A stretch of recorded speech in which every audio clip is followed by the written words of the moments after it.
កុំពូស្នេហ៍បងអើយមានរឿងអ្វីប្រលឹងបងព្រួយបងភ័យ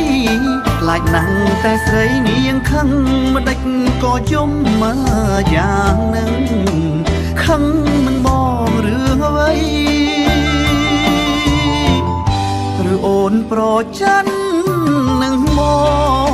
ងរឿងដែលហុំកន្លង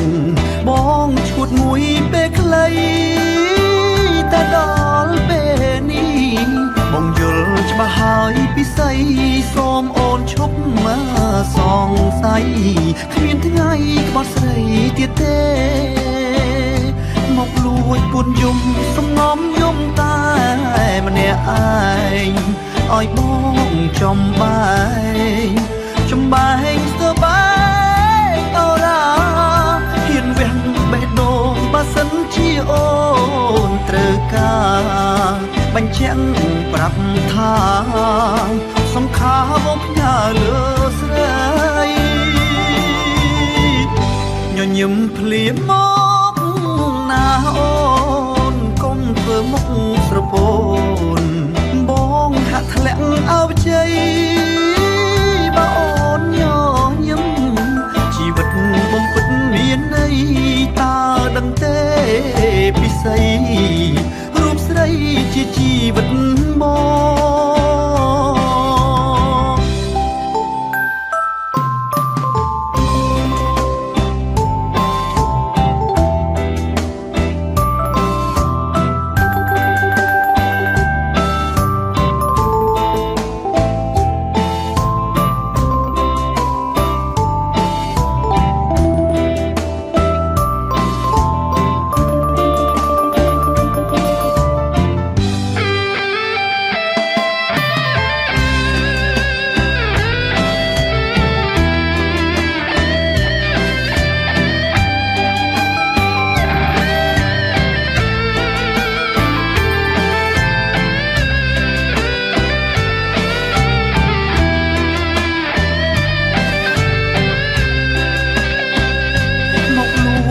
យំសំងំយំតែម្នាក់ឯងឲ្យបងចំបែងស្ទើបែងអូរ៉ាហ៊ានវះបេះដូងបើសិនជាអូនត្រូវការបញ្ជាក់ប្រាប់ថាសង្ខារបងផ្ញើលើស្រីញញឹមភ្លាមមកណាអូកុំធ្វើមុខស្រពោនបងហាក់ធ្លាក់អោបជ័យ